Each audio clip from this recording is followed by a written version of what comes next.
Nous ouvrons les rencontres individualisées des assises de l'immobilier de Metz avec une invitée. Bienvenue à Julie Comandou, qui est responsable de la conciergerie immobilière. Alors, une conciergerie, on peut peut-être rappeler ce que c'est. Bonjour Christian. Alors déjà merci de me recevoir. La conciergerie immobilière, en fait, elle a pour vocation d'accompagner les clients dans toutes les démarches en lien avec l'immobilier. Donc ça veut dire les travaux, rénovation, ameublement, agencement. Donc tout ce qui est possible et tout ce qui gravite en fait autour de l'immobilier, aussi bien pour les professionnels que pour les particuliers, les investisseurs et évidemment nos confrères agents immobiliers et syndics. Voilà, donc c'est très large. Et pour vous, obligation d'adaptation par rapport à la réglementation. Donc cet accompagnement, il est spécifique et au fil des réformes, vous êtes amené à agir, et on peut en parler sur les nouvelles réglementations, sur les anticipations de travaux pour les propriétaires, bailleurs et investisseurs. Quelle est votre action ?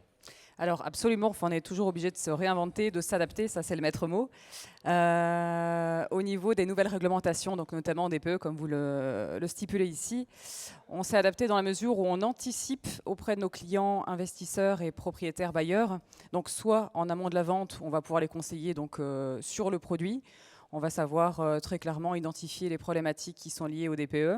Réaliser les travaux, donc les devis et les travaux nécessaires pour anticiper jusque 2034, et puis s'assurer en tout cas de la bonne exécution des travaux, ce qui peut éviter des... Qui dit anticipation dit forte expérience. Pour vous, c'est reprendre une feuille blanche et remettre aux normes effectivement votre patrimoine. Absolument, tout à fait. Tout à fait, c'est faire face à un parc qui est relativement vieillissant et anticiper pour remettre en tout cas à jour. Et comment est perçue cette action que vous menez? Parce que finalement, vous soulagez les propriétaires et vous soulagez les bailleurs et les investisseurs d'une tâche qui est un peu ingrate. Une tâche qui est plutôt ingrate, oui et non, enfin tout dépend du point de vue. En tout cas, je pense que ça les soulage énormément d'avoir en tout cas une équipe pluridisciplinaire qui connaît bien son métier et qui est capable en tout cas de formuler les meilleurs conseils pour viser une meilleure rentabilité, puisque je crois que c'est le maître mot pour nos clients investisseurs. Alors, puisqu'on parle de rentabilité, je vais vous proposer juste de faire un petit point aujourd'hui sur le marché de la location. Alors, il y a un point très important en cette période, c'est qu'on sent une montée très importante du marché du meublé, de la location meublée. Absolument.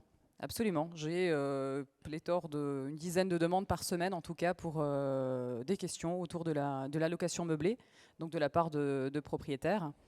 Et donc ici, on s'adresse en tout cas à des investisseurs ou des propriétaires qui ont des questions sur est-ce qu'il faut que je mette mon bien en meublé, est-ce que je le mets en meublé traditionnel ou en courte durée, puisque la courte durée aussi, en tout cas le vent dans le dos depuis quelques mois. Le secteur de Metz, en tout cas, un secteur très très prometteur sur la courte durée, en tout cas avec un taux de remplissage qui est assez important. Le profil des locataires, c'est-à-dire que Metz est en train d'évoluer dans un monde plus universitaire que la ville a pu l'être. Généralement, la location en meublé, c'est le jeune couple, c'est l'étudiant, c'est la profession dans le monde du BTP, de personnes qui viennent en travaux pendant des périodes limitées. J'ai envie de dire que c'est absolument tout profil. On a autant des professionnels qui sont de passage sur Metz pour une semaine, un mois, 2 mois, 6 mois. On a un profil d'étudiants, voilà, de jeunes actifs aussi, beaucoup de jeunes actifs qui sont amenés à se déplacer à titre privé ou professionnel. Donc j'ai envie de dire c'est absolument tout public. Si on devait faire un arrêt sur image sur cette année 2022, quel serait le mot-clé pour la conciergerie ?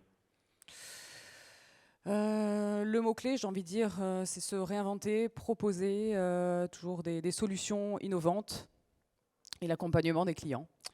Merci à Julie Comandou pour ce premier rendez-vous de la matinée.